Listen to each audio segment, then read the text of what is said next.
ጥረት የምን ጊዜም ወዳጃችን ናት። ድካም ከሥራ የሚፈጠር ስሜት፣ ራሚስ ከድካሞ የሚያርፉበት ተስፋ፣ ንግድ የልፋቶን የሚመነዱበት ሱና፣ አማና እንደ ወንዛችን ገባር ምንጮች በጋራ የገነባነው ተቋም ራሚስ ባንክ ሁልጊዜም ግቦን የሚያሳኩበት እድል አለ። እኛ ጥረትን ከሚወዱት ጋር ነን። እነዚህ ልማዶቻችን ተቋም ሆነው ራሚስ ባንክን ፈጥረዋል። ስኬት ደግሞ ከጥረቱ ጋር የሚመጣ በረከት ነው። በባንካችን የሞባይል ባንኪንግ፣ የኤቲኤም እንዲሁም የኢንተርኔት ባንኪንግ አገልግሎቶቻችንን ተጠቃሚ ይሁኑ። ራሚስ ባንክ ሙሉ በሙሉ ከወለድ ነፃ ባንክ።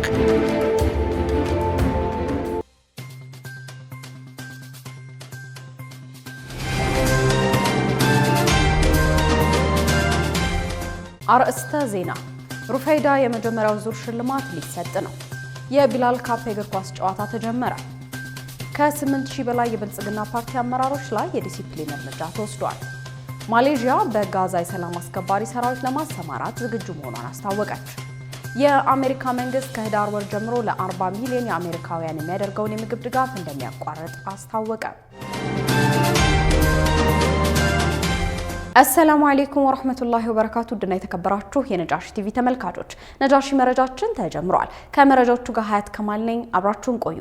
ሩፈይዳ የመጀመሪያው ዙር ሽልማት ሊሰጥ ነው። ሩፈይዳ የሴቶች ፋውንዴሽን ጥቅምት 30 ቀን 2018 በአድዋ ሙዚየም አዳራሽ የተዘጋጀውን የሩፈይዳ አዋርድ እና የኡማውን አርኪቴክቶች የተሰኘውን መጽሐፍ ምርቃት አስመልክቶ በዛሬው ዕለት በአድዋ ሙዚየም አዳራሽ በሩፈይዳ ሴቶች ፋውንዴሽን አመራሮችና ኮሚቴዎች ጋዜጣዊ መግለጫ ተሰጥቷል። የሽልማት እውቀቷን እና የማህበረሰብን አገልግሎቷን በተግባር ባሳየችው ታዋቂ ሴት ሩፈይዳ አልኢስላሚያ የተሰየመ ሲሆን ሽልማቱ በዚህ ዓመት ለመጀመሪያ ጊዜ ለሙስሊም ማህበረሰብ ጠቃሚ ሚና ለተጫወተች ጠንካራ ሴት ይሰጣል። እንደዚህ አይነት ሴቶችን መሸለም ላበረከቱት አስተዋጽኦ እውቅና ከመስጠት ባለፈ ሌሎችም የነሱን ፈለግ እንዲከተሉ ያነሳሳል። በሽልማት ስነ ስርዓቱ ላይ የእስልምና ምሁራን፣ ጸሐፊዎች፣ የክብር እንግዶችን ጨምሮ የተለያዩ ሙስሊሙ ማህበረሰብ አባላትም ይሳተፋሉ።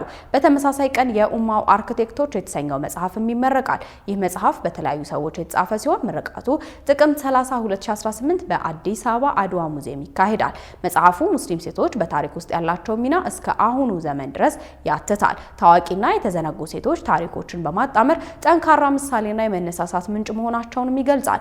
ይዘቱ ሙስሊም ሴቶች በሁሉም ዘርፎች ያበረከቱትን ሚና ያንጸባርቃል። በተጨማሪም በቤተሰብና በማህበረሰብ እድገት ውስጥ ያላቸውን አርአያነትም ያቀርባል። ሙስሊም ሴቶች በታሪክ ውስጥ ያላቸውን ሚናና አስተዋጽኦ ያብራራል። እንዲሁም የተሳሳቱ አመለካከቶችን ያርቃል።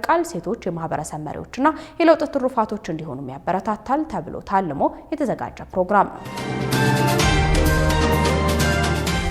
የቢላል ካፕ የእግር ኳስ ጨዋታ ተጀመረ። በአዲስ አበባ በርካታ ትምህርት ቤቶች የሚሳተፉበትና ከጥቅምት 16 እስከ ህዳር 7 የሚቆየው የቢላል ካፕ ጨዋታ ተጀምሯል።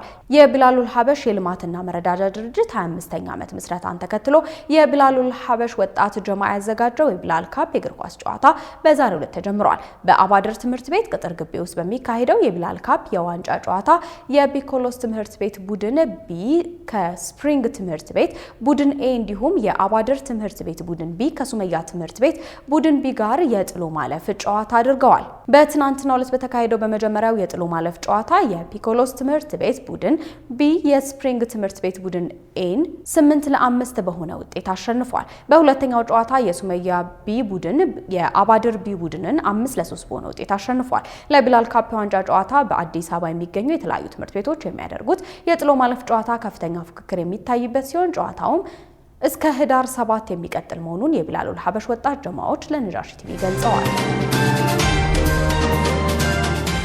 ከ8000 በላይ የብልጽግና ፓርቲ አመራሮች ላይ የዲሲፕሊን እርምጃ ተወስዷል ሲሉ አቶ አደም ፋራህ ገለጹ። 8613 የብልጽግና ፓርቲ አመራሮች ላይ ኃላፊነታቸውን በአግባቡ ባለመወጣታቸው የዲሲፕሊን እርምጃ መወሰዱን የፓርቲው ምክትል ፕሬዝዳንትና የዋናው ጽህፈት ቤት ኃላፊ አቶ አደም ፋራህ ገልጸዋል። በፓርቲው የተወሰደው እርምጃ ከኃላፊነት ማንሳት፣ ከደረጃ ዝቅ ማድረግና ሽግሽግን ያካተተ መሆኑን አቶ አደም ተናግረዋል። ፓርቲው ቃል የገባውን በተግባር እንዲያረጋግጥ በየደረጃው ያለው አመራርና አባል በጥሩ ስነ ምግባር ኃላፊነቱን በብቃት እንዲወጣ እየተሰራ መሆኑንም መግለጻቸውን ኢቢሲ ዘግቧል። ከውጭ ምንጮች ወዳገኘናቸው መረጃዎች አለፍን። የ77 ዓመቱ ፕሬዝዳንት ለሌላ የስልጣን ዘመን እንዲወዳደሩ የሚያስችላቸው ውሳኔ ተላለፈ። የጅቡቲ ምክር ቤት በሀገሪቱ ህገ መንግስት ለፕሬዝዳንትነት የሚወዳደሩ እጩዎች ላይ የተጣለው የእድሜ ገደብ እንዲነሳ የቀረበው የውሳኔ ሀሳብ ሙሉ በሙሉ በሆነ ድምጽ ጸድቋል። ውሳኔው ፕሬዝዳንት ኢስማኤል ኦማር ጊሌ በሚያዝያ 2018 ዓ.ም በሚካሄደው ምርጫ ለስድስተኛ የስልጣን ዘመን በድጋሚ እንዲወዳደሩ መንገድን ከፍቷል። የጅቡቲ ህገ መንግስት እድሜው ከ75 ዓመት በላይ የሆነው ግለሰብ ለፕሬዝዳንትነት መወዳደር እንደማይችል ይደነግጋል። የህገ መንግስቱ ገደብ በመጪው ሚያዝያ ይካሄዳል ተብሎ በሚጠበቀው ምርጫ የ77 ዓመቱ ጉሌህ እንደማይወዳደሩ ያግዳቸዋል። ይሁንና የእድሜ ገደቡ እንዲነሳ የቀረበው የማሻሻያ ውሳኔ 65 አባላት ያሉት የጅቡቲ ምክር ቤት በሙሉ ድምጽ እንዳጸደቀው አፈ ጉባኤ ዲሌይታ ሙሐመድ ዲሌይታ ለፈረንሳይ ዜና አገልግሎት ተናግረዋል። ፕሬዝዳንቱ በምክር ቤት ይሁንታ ያገኘውን ውሳኔ ማጽደቅ አሊያም ህዝበ ውሳኔ እንዲካሄድ መጥራትም ይኖርባቸዋል። የዓለም የዲጂታል ኢኮኖሚ በእስላማዊ ባንኮች መመራት አለበት ሲሉ ፕሮፌሰር ኢሳ አሊ ኢብራሂም ፓንታሚ ተናገሩ።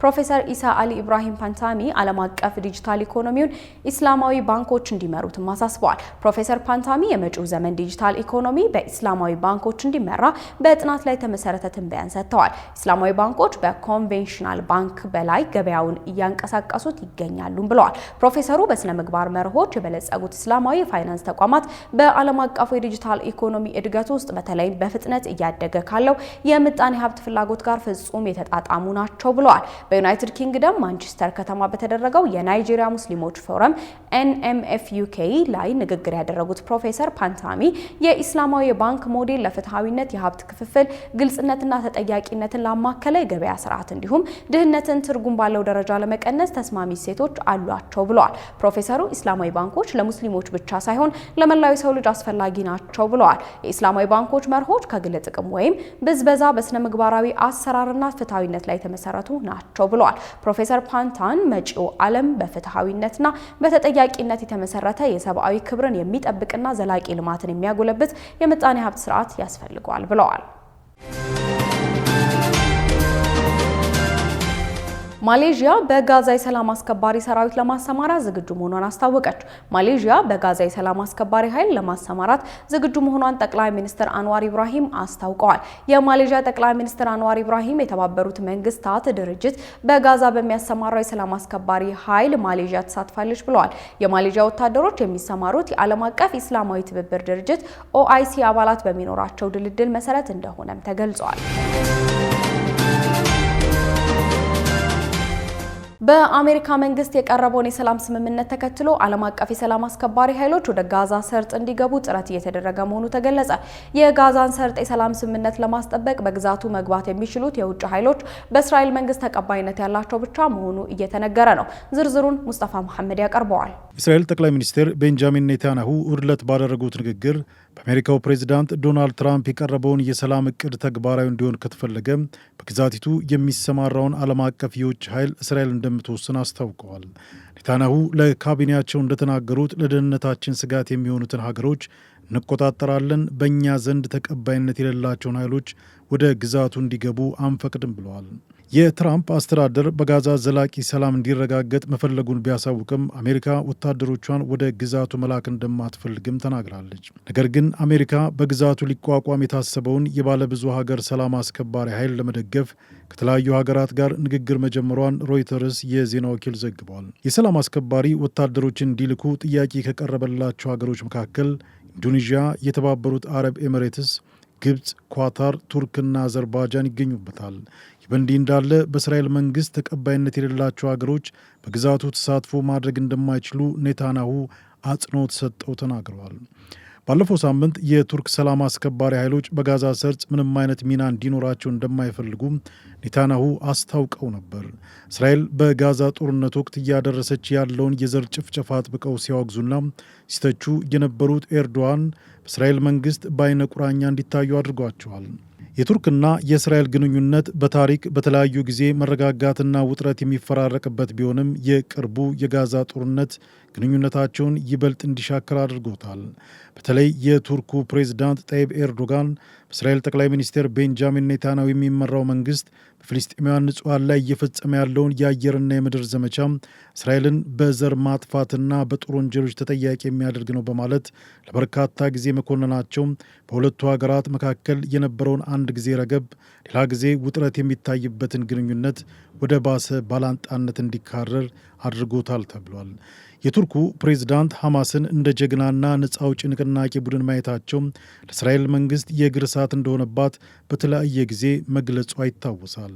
በዚህና በሌሎች ምክንያቶች እስራኤል ቱርክ ለሐማስ ያላትን ቀረቤታና ድጋፍ በመቃወም ቱርክ በጋዛ ግዛት ገለልተኛና ታማኝነት ያለው ሰላም አስከባሪ ልትሆን አትችልም ብላ ታምናለች። በሌላ በኩል እስራኤል የቱርክ ወታደሮች ተሳትፎ በጋዛ የወደፊት አስተዳደር ላይ የቱርክን ፖለቲካዊ ተጽዕኖ ከፍ ያደርጋል ብላ እንደምትሰጋም ተንታኞች ይናገራሉ። የአሜሪካ የውጭ ጉዳይ ሚኒስትር ማርኮ ሩቢዮ በበኩላቸው በጋዛ ሰርጥ የሚሳተፉ ዓለም አቀፍ ኃይሎች የእስራኤልን ይሁንታ ማግኘት ይኖርባቸዋል በማለት የኔታንያሁን አቋም የሚደግፍ መልእክት አስተላልፈዋል።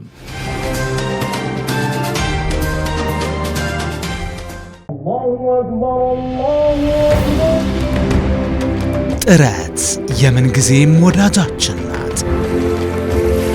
ድካም ከሥራ የሚፈጠር ስሜት፣ ራሚስ ከድካሞ የሚያርፉበት ተስፋ፣ ንግድ የልፋቶን የሚመነዱበት ሱና፣ አማና እንደ ወንዛችን ገባር ምንጮች በጋራ የገነባነው ተቋም ራሚስ ባንክ ሁልጊዜም ግቦን የሚያሳኩበት እድል አለ። እኛ ጥረትን ከሚወዱት ጋር ነን። እነዚህ ልማዶቻችን ተቋም ሆነው ራሚስ ባንክን ፈጥረዋል። ስኬት ደግሞ ከጥረቱ ጋር የሚመጣ በረከት ነው። በባንካችን የሞባይል ባንኪንግ፣ የኤቲኤም እንዲሁም የኢንተርኔት ባንኪንግ አገልግሎቶቻችንን ተጠቃሚ ይሁኑ። ራሚስ ባንክ ሙሉ በሙሉ ከወለድ ነፃ ባንክ።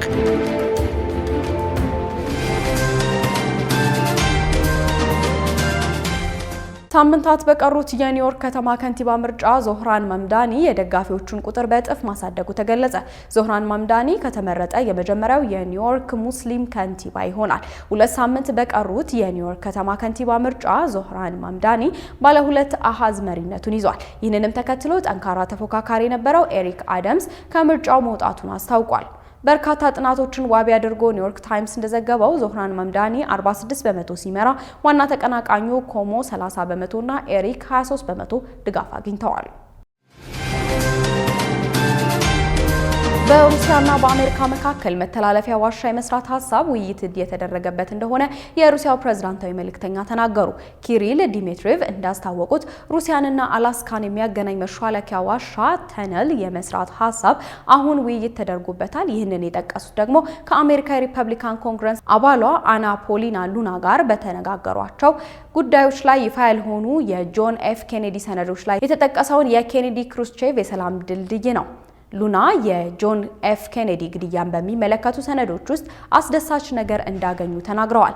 አና ለሩሲያው ፕሬዝዳንትና መንግስት ሰነዶቹን ስላቀረቡላቸው አመስግነዋል። ግብዣ ከተደረገላቸው ከኮንግረስ ልዑካን ቡድን ጋር ሞስኮን ለመጎብኘት ይሁንታቸው መሆኑንም ገልጸዋል። ዲሚትሪቭ ብዙዎች በአሜሪካና ሩሲያ ውይይት ላይ እንቅፋት ለመፍጠር እየሞከሩ ሳለ ሉና ግን ትብብርን ይደግፋሉ ብለዋል።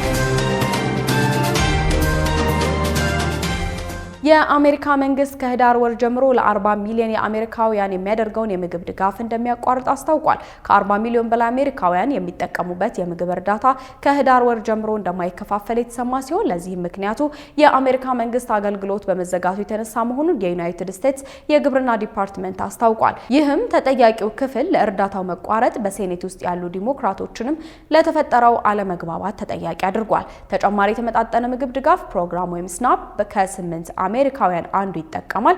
እናም ደግሞ በበርካታ የግሮሰሪ በጀቶች ውስጥ ወሳኝ ሚናን ይጫወታሉ። በዚህ ወር መጀመሪያ ላይ የትራምፕ አስተዳደር ገንዘቡን የሚያስቀጥል ጥቅማ ጥቅሞችን የሚያስገኝ የድንገተኛ ፈንድ ለማውጣት ፈቃደኛ አልሆነም። ገንዘቡ እንደ ተፈጥሮ አደጋዎች ላሉ ድንገተኛ አደጋዎችም አስፈላጊ ነው። ዲሞክራቶች ፕሬዝዳንት ዶናልድ ትራምፕ የአደጋ ጊዜ ፈንድን ለመጠቀም ፈቃደኛ ባለመሆናቸው አውግዘዋል።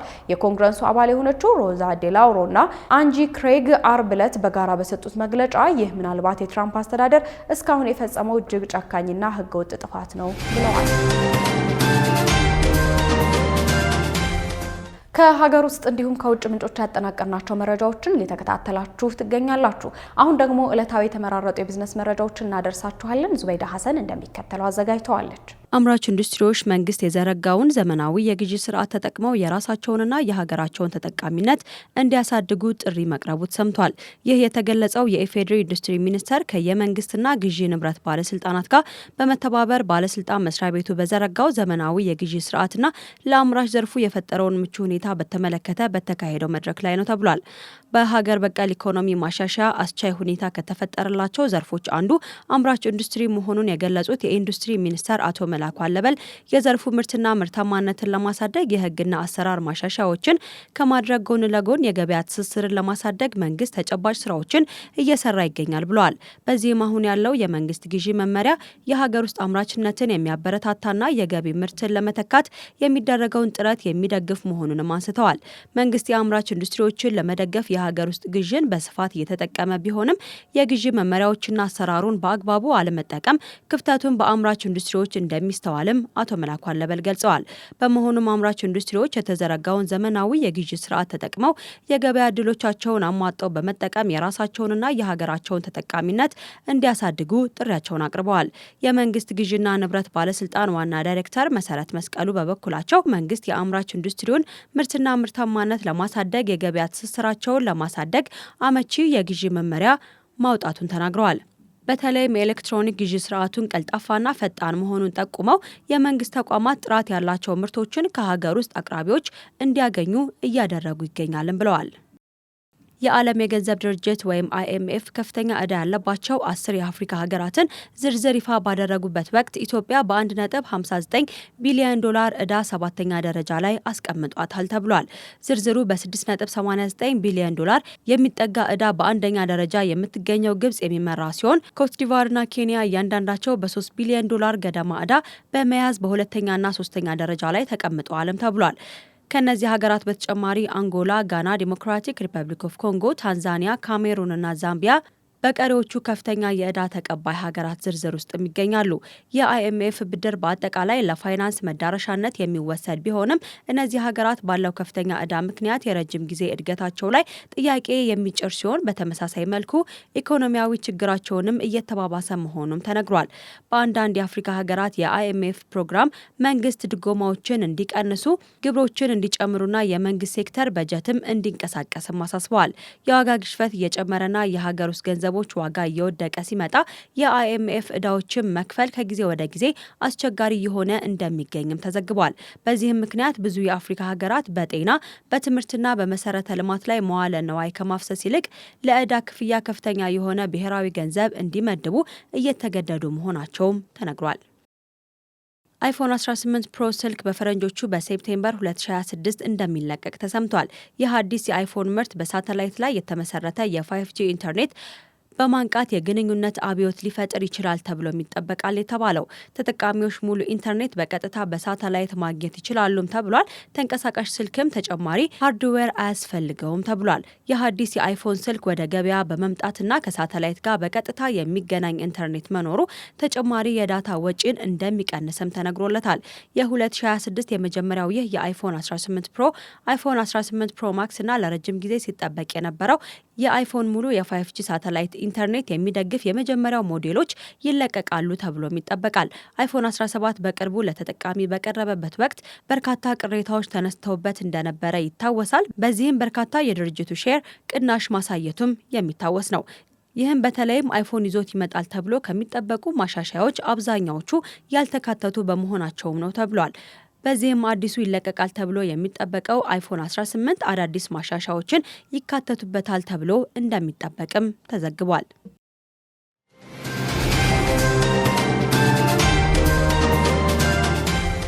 በመጨረሻም ታሪክን ለትውስታ መሰናዷችን እናደርሳችኋለን። በዙበይዳ ሀሰን ተዘጋጅቷል፣ እንደሚከተለው ይቀርባል።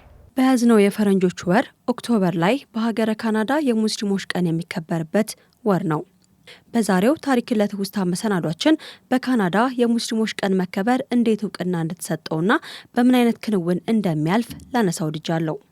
የካናዳ ፓርላማ የሙስሊም ማህበረሰቦች ለህብረተሰቡ ላበረከቱት አስተዋጽኦ ከፍተኛ እውቅና ለመስጠትና በካናዳ ስለ እስልምና ታሪክ ለማስተማር ይሆን ዘንድ ኦክቶበር ወርን መርጦ በ2007 ዓመት ላይ በካናዳ የእስልምና ታሪክ የሚወሳበት ወር ሆኖ እንዲከበር በይፋ አውጇል። በዚህም የእስልምና ታሪክ ወር በካናዳ ሲከበር በዋነኝነት ዓላማ አድርጎ የተነሳው እስልምና ለህብረተሰቡ ያበረከተውን አስተዋጽኦ ለማሳወቅ፣ ለማስተማር መሆኑ ተነግሯል። እስልምና ለዓለም በርካታ አስተዋጽኦችን ማድረጉ ይታወቃል። ለአብነት ያህልም እስልምና ለዓለም ያበረከታቸው አስተዋጽኦች በሳይንስ፣ በሂሳብና በሕክምና በቀደምት ዩኒቨርሲቲዎችን በመመስረት ከፍተኛ አስተዋጽኦ አድርጓል። በተለይም በእስልምና ወርቃማ ዘመን የተሰሩ በርካታ የጥበብና የፈጠራ ስራዎች አሁን ላለንበት ዘመን ትልቅ መሰረት መጣሉም የሚታወቅ ነው። በእስልምና ወርቃማ ዘመን የሙስሊም ምሁራን እንደ ፍልስፍናና ሳይንስ ባሉ መስኮች በርካታ ስራዎችን ጠብቀውና ገንብተዋቸው ማስተላለፍ ችለዋል። እንዲሁም በአልጀብራ በኦፕቲክስና በሕክምና አዳዲስ ጽንሰ ሀሳቦችን በማዳበር ለትውልድ ሊያቆዩም ችለዋል። በወቅቱ ለታካሚዎች ነጻ ሕክምና የሚሰጡ የመጀመሪያዎቹን ሆስፒታሎችንም አቋቁመዋል። አዳዲስ የቀዶ ጥገና ቴክኒኮችንና መሳሪያዎችንም ለዓለም አስተዋውቀዋል። በፋርማሲ ዘርፍ እንደ አቪሴና ያሉ ሁሉን አቀፍ የሕክምና ኢንሳይክሎፒዲያዎችን አበርክተው እንዲሁም አዳዲስ መድኃኒቶችንና ሕክምናዎችንም ሊያዘጋጁ ችለዋል። የንጹህ አመጋገብ ልምዶችን ጨምሮ የህዝብ ጤና የመጀመሪያዎቹን ጽንሰ ሀሳቦች ያበረከቱት ሙስሊም ምሁራን ናቸው። በትምህርት ዘርፍ ደግሞ ዩኒቨርሲቲዎች እንደ መደበኛ ከፍተኛ ትምህርት ተቋማት የመሆኑ ጽንሰ ሀሳብ ለመጀመሪያ ጊዜ የተቋቋመው በእስላማዊ ዓለም ነው። በእውቀትና ስነ ጽሑፍ ዘርፍ ብናይ ደግሞ ሙስሊም ምሁራን ብዙ ጥንታዊ የግሪክ የፋርስና የህንድ ጽሑፎችን ተርጉመው ለትውልድ ሊያስተላልፉልን ችለዋል። በተጨማሪም በአርኪቴክቸር ዘርፍ ደግሞ በመስጅዶች፣ በቤተ መንግስቶችና በሌሎች ህንፃዎች ግንባታ ውስጥ አሁንም ተጽዕኖ ፈጣሪ የሆኑ ልዩ የስነ ህንፃ አወቃቀሮችን ለዓለም አስተዋውቀዋል። በንግዱ ዘርፍ ሰፊ የንግድ አውታር መረቦችን እድገት አመቻችተዋል። ቀደምት የጋራ አክሲዮን ኩባንያዎችን ፈጥረው ዘመናዊ የፋይናንስ ልምዶችን የሚያግዙ መርሆችንም አስተዋውቋል። ትርፍና ኪሳራን ጨምሮ በስነ ምግባር መርሆች ላይ የተመሰረተ የፋይናንስ ስርዓትንም ለዓለም ያበረከቱት ሙስሊሞች ናቸው። ከዚህም ባለፈ በጥበብና ካሊዮግራፊ ውስብስብ የሴራሚክ ስራን፣ ጨርቃ ጨርቅ፣ የተብራራ የእጅ ጽሑፍና የካሊዮግራፊን ጨምሮ ልዩና ዘላቂ የስነ ጥበብ አይነቶችን ማበርከታቸው በተለያዩ መዛግብቶች ላይ ሰፍሮ ይገኛል። ካናዳውያንም ይህንን እስልምና ለዓለም ያበረከተውን ዘመን አይሽሬ አሻራዎችን ለማስተዋወቅና ለማስተማር በሚል የያዝነውን የፈረንጆቹን ወር አስበውት እየዋሉ ይገኛሉ። በካናዳ የሙስሊሞች ቀንን በማህበረሰብ ዝግጅቶች፣ ትምህርታዊ ፕሮግራሞችና የሙስሊም ካናዳውያን ህብረተሰብ ላደረጉት አስተዋጽኦ እውቅና በመስጠት የእስልምና ታሪክ ወርን እያከበሩት ይገኛሉ። ዝግጅቱ የባህል ፌስቲቫሎችን፣ ሙስሊም ሴቶች የሚያሳዩት የቤተ መጻሕፍት ዝግጅቶችንና በትምህርት ቤቶች ውስጥ የክፍል ውይይቶችንም ያካተተ እንደሆነም ተነግሯል። ወሩ ስለ እስላማዊ ታሪክ ለመማር ኢስላሞፎቢያን ወይም ደግሞ ለእስልምና ያለን ጥላቻን ለመዋጋትና የሙስሊም ማህበረሰቦችን ለመደገፍ እድል የሚከፍት መሆኑም ተነግሯል።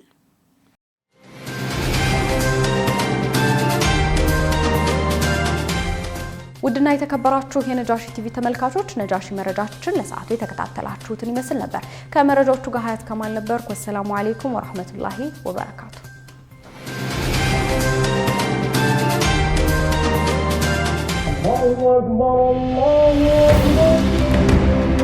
ጥረት የምንጊዜም ወዳጃችን ናት።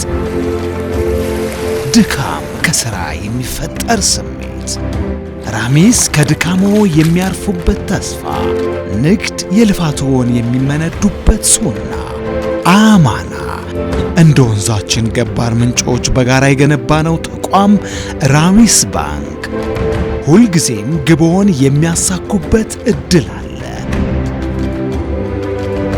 እኛ ጥረትን ከሚወዱት ጋር ነን። እነዚህ ልማዶቻችን ተቋም ሆነው ራሚስ ባንክን ፈጥረዋል። ስኬት ደግሞ ከጥረቱ ጋር የሚመጣ በረከት ነው። በባንካችን የሞባይል ባንኪንግ፣ የኤቲኤም እንዲሁም የኢንተርኔት ባንኪንግ አገልግሎቶቻችንን ተጠቃሚ ይሁኑ። ራሚስ ባንክ ሙሉ በሙሉ ከወለድ ነፃ ባንክ